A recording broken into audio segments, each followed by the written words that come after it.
G'day guys, Doug here from the Turf Shed, coming at you from a patch of green so posh you'd think it'd demand membership fees and a dress code. Meet Augusta Zoysia, the grass that decided high maintenance is for reality TV stars and not your backyard.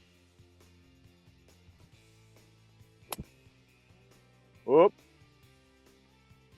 This turf is for those who love the idea of a luxury lawn, but reckon the actual work should be left to someone else. Augusta Zoysia thrives on neglect like a teenager with a smartphone.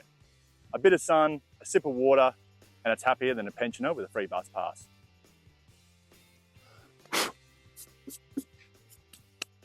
And mowing?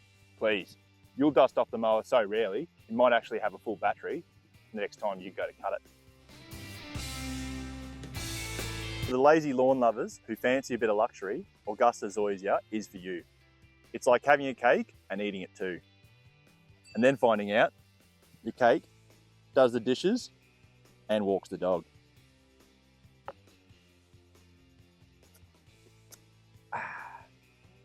So, if you're all about that look like you try without trying lifestyle, come down to the Turf Shed and let's chat about turning your backyard into the envy of the neighbourhood. Even if your gardening skills are more hit and miss in a weather forecast.